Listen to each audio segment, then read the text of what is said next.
Assalamualaikum warahmatullahi wabarakatuh. Perkenalkan kami dari kelompok 2 akan menjelaskan tentang analisis bisnis PT Pertamina Persero. Anggota kami yang pertama ada Anissa Bara Adila, yang kedua ada Putri Aisyah Bani, yang ketiga ada Rahmadia Ulhaq, yang keempat ada Syifa Livia. Pertama, saya akan menjelaskan tentang deskripsi perusahaan PT Pertamina Persero. Visi dari PT Pertamina Persero yaitu menjalankan usaha minyak, gas, serta energi baru dan terbarukan secara terintegritas berdasarkan prinsip-prinsip komersial yang kuat. Visi dari PT Pertamina yaitu menjadikan perusahaan energi nasional kelas dunia. Adapun filosofi dari perusahaan PT Pertamina yang pertama, adaptif, kolaboratif, harmonis, royal, amanah, dan kompeten. Adaptif yaitu kita harus terus berinovasi dan antusiasis dalam menggerakkan ataupun menghadapi perubahan. Ada kolaboratif, di mana harus membangun kerjasama yang sinergis. Harmonis, harus saling peduli dan menghargai perbedaan.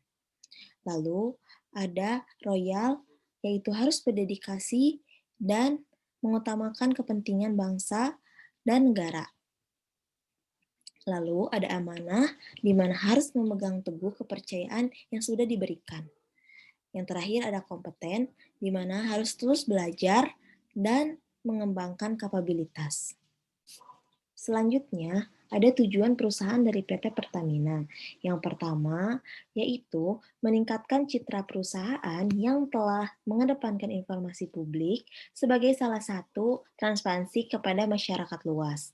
Yang kedua, ada memotivasi insan pers untuk membuat karya-karya jurnalistik yang memiliki nilai-nilai jurnalistik konvensif, faktual, padat, dan mendalam sehingga dapat menyampaikan informasi secara proporsional. Yang ketiga, ada memberikan apresiasi terhadap insan pers yang telah berkontribusi terhadap pemberitaan Pertamina dalam menggali data dan fakta, serta menggagas produk-produk jurnalistik yang independen dan berwawasan. Selanjutnya, ada struktur hukum dari PT Pertamina. Struktur hukum dari PT Pertamina yaitu Pertamina terdiri dari saham-saham yang seluruh sahamnya itu dimiliki oleh pemerintahan Indonesia. Dan Pertamina tidak memiliki investor. Selanjutnya ada pasar sasaran. PT Pertamina Persero mencakup pemasaran retail dan pemasaran korporat, di mana dengan adanya aktivitas pendistribusian produk, hasil minyak dan protokimia yang diproduksi oleh kilang Pertamina untuk tujuan pasar luar negeri dan dalam negeri. Selanjutnya, industri dari PT Pertamina. Industri dari PT Pertamina yaitu PT Pertamina memiliki industri yang stabil karena bisnis yang dijalani oleh Pertamina sudah berjalan dengan baik dan PT Pertamina pun sudah memperoleh kepercayaan yang lebih dari masyarakat luas. PT Pertamina memiliki prospek industri jangka panjang, di mana bahan bakar setiap tahunnya pasti akan bertambah peminatnya. Selanjutnya akan disampaikan oleh Syifa Livia.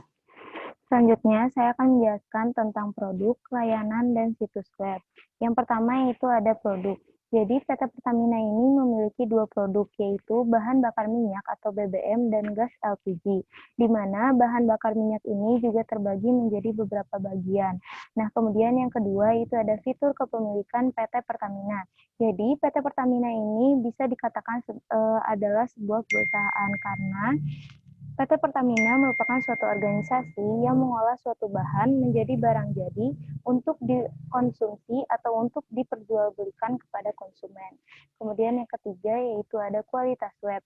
PT Pertamina memiliki sebuah web di mana kegunaan kualitas web itu mudah untuk digunakan. Menu-menu yang ada dalam web juga mudah untuk dijalankan. Web meyakinkan dan kompeten. Kemudian informasi yang ada di web itu sangat akurat, bahasanya mudah untuk dipahami, dan memberikan informasi yang tepat. Kemudian ada interaksi web juga sesuai dengan aplikasi yang disajikan.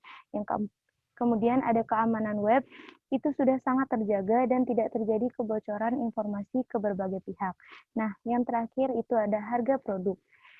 Seperti yang sudah saya katakan, bahwa BBM atau bahan bakar minyak ini terbagi menjadi beberapa bagian. Yang pertama itu ada BBM untuk kendaraan mobil dan motor, kemudian ada BBM untuk pesawat, di mana harga dari masing-masing BBM ini tentunya juga berbeda. Nah, harga BBM untuk kendaraan mobil dan motor, yang pertama itu ada Pertalite, harganya 7.650, Pertamax 9.000, Pertamax Turbo 9.850, Pertamina Dex 10.200, Premium 6.550 dan Biosolar 5.150 rupiah per liternya. Nah, harga bahan bakar minyak untuk pesawat itu 9.243,14 rupiah per liternya. Produk bahan bakar minyak ini termasuk ke dalam kelas bawah karena harga-harganya pun terjangkau di kalangan kelas bawah. Kemudian itu ada harga gas.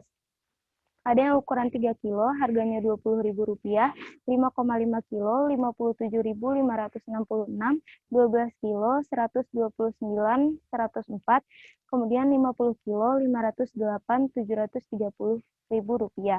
Nah, produk gas termasuk ke dalam kelas menengah dan kelas atas, karena harganya pun agak sedikit mahal atau kelas bawah itu susah untuk mencapainya. Perkenalkan, nama saya Rahmadia Ulhak, dan di sini saya akan melanjutkan presentasi dari kelompok saya, yaitu mengenai bab 4, manajemen dan organisasi. Di bab 4 ini, yang pertama ada biografi perusahaan.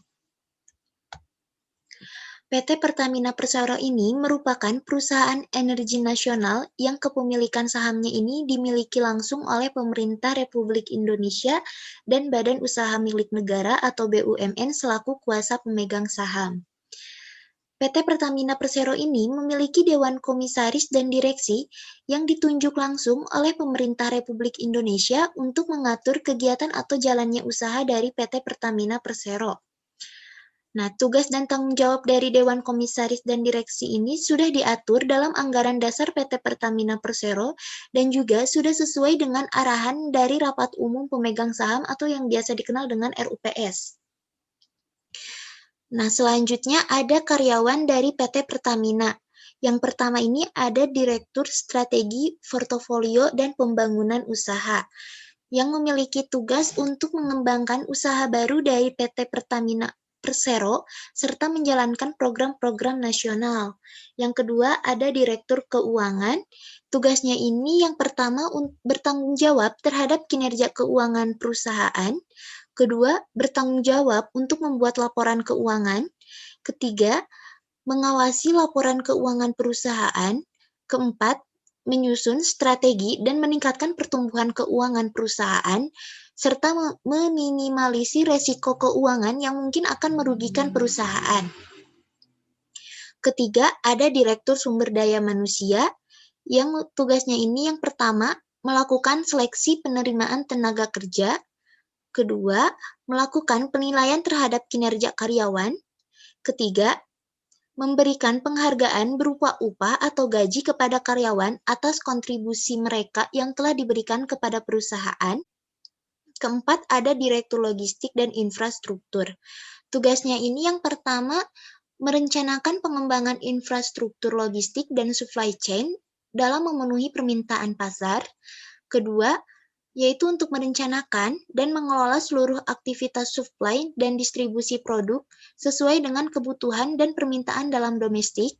Ketiga, yaitu untuk merencanakan dan melakukan pengoperasian dan pemeliharaan infrastruktur yang diperlukan untuk supply dan distribusi produk. Dan yang kelima, ada Direktur Penunjang Bisnis. Tugasnya ini untuk mengembangkan strategi dan pengolahan aset penunjang usaha secara optimal, efisien, dan memberikan nilai tambah bagi perusahaan. Kedua, yaitu untuk mengelola, mengoptimalkan, dan mengintegrasikan proses procurement secara Pertamina Group. Yang kedua, di bab 4 ini ada struktur organisasi. Struktur organisasi dari PT Pertamina Persero ini dapat dilihat dari bagian yang sudah kami simpan di sini. Kemudian yang selanjutnya ada analisis pemasaran. Nah, yang pertama itu ada riset pasar. Kekuatan dari PT Pertamina yaitu menyediakan produk yang berkualitas tinggi, memiliki pelayanan yang baik, sumber daya manusia yang handal, pengalaman di bidang migas, dan pengakuan teknologi informasi yang terintegrasi. Nah, kemudian ada hambatan. Hambatan dari PT Pertamina yaitu biaya awal yang dimiliki itu sangat tinggi dan kurangnya modal. Kemudian ada masalah birokrasi menghambat kinerja, penempatan karyawan yang tidak sesuai dengan kemampuan pada bidangnya, dan jumlah armada yang kurang, ketergantungan pasokan pada suatu pemasok. Kemudian ada ancaman yaitu masuknya pihak swasta untuk beroperasi di bidang non-BBM. Semakin banyaknya pihak swasta yang melakukan eksplorasi migas di wilayah Indonesia, pengaruh intervensi dan pasar bebas. Nah, kemudian peluangnya ada pasar bisnis yang tinggi, harga jual yang murah, sumber daya migas yang masih cukup tinggi. Sebagai pemimpin dalam pasar bahan bakar minyak, banyaknya tenaga kerja yang profesional di bidangnya. Layanan dan manfaat. PT Pertamina memiliki layanan yaitu mereka bekerja sama dengan Link Aja untuk mendukung sistem pembayaran yang tidak harus tunai. Kemudian PT Pertamina juga memiliki aplikasi yang bernama My Pertamina. Ini sangat berguna untuk konsumen karena mudah diakses dengan banyak keuntungan serta sarana pelanggan untuk mendapatkan poin. Nah, nantinya poin ini dapat ditukar dengan berbagai macam reward melalui aplikasi My Pertamina. Nah, kemudian untuk manfaat produk Pertamina sendiri yaitu BBM ini sangat berguna untuk konsumen agar bisa mengendarai kendaraan mereka. Kemudian ada pelanggan target. Pelanggan target dari PT Pertamina yaitu sasaran produk bahan bakar minyak ini langsung kepada konsumen. Dan untuk gas LPG-nya bisa langsung kepada konsumen atau juga bisa melalui distributor dulu baru didistribusikan ke konsumen. Nah, kemudian ada semua bisa menggunakan produk ini, baik itu laki-laki, perempuan, dan lansia. Nah, kemudian itu garansi yang diberikan jika ada keluhan dari pelanggan, yaitu pelanggan cukup menghubungi call center kami, yaitu 135 dengan menyebutkan apa yang menjadi keluhan konsumen. Untuk bisnisnya itu ada industri, lokasi, dan ukuran. Nah, kemudian yang terakhir itu ada pesaing utama. Pesaing utama dari PT Pertamina yaitu Royal Dutch Shell atau yang biasanya kita kenal sebagai Shell. Nah, Shell ini merupakan suatu perusahaan minyak dan gas multinasional yang memiliki kantor pusat di Belanda. Produk yang bersaing dengan Pertamina yaitu BBM-nya. Jadi, di sini saya akan menjelaskan tentang analisis laba dan rugi. Yang pertama itu ada likuiditas dari PT Pertamina itu ada 3 bagian seperti current ratio, quick ratio, dan cash ratio. Untuk leverage-nya itu rasio keuangan yang menunjukkan tingkat utang yang telah dikeluarkan oleh suatu perusahaan atau badan usaha. Yang ketiga itu ada efisieni, yaitu untuk mengukur seberapa baik suatu bisnis yang dijalankan. Rasio ini dapat menunjukkan secara cepat mengenai seberapa baik kebijakan kredit dijalankan serta seberapa cepat perputaran persediaan. Untuk profitabilitas, itu adalah metrik keuangan yang digunakan oleh analisis dan investor untuk mengukur dan mengevaluasikan kemampuan perusahaan untuk menghasilkan keuntungan laba relatif terhadap pendapatan, aset neraca, biaya operasi, dan ekuitas pemegang saham selama periode waktu yang ditentukan. Kemudian, kesimpulan dari analisis bisnis PT Pertamina yaitu tujuan bisnis dari PT Pertamina menjadikan perusahaan migas nomor satu untuk meningkatkan kegiatan perekonomian bangsa dan untuk mengusahakan keuntungan berdasarkan prinsip pengelolaan perusahaan secara efektif dan efisien, serta memberikan kontribusi dalam meningkatkan kegiatan ekonomi untuk kesejahteraan dan kemakmuran rakyat, dan juga di sektor pemasaran, Pertamina melakukan usaha pemasaran, perdagangan, dan distribusi sebagai jenis produk seperti bahan bakar minyak, pelumas, LPG, produk petrokimia, serta produk-produk non-BBM lainnya untuk pasar domestik. Sekian dari kelompok kami. Wassalamualaikum warahmatullahi wabarakatuh.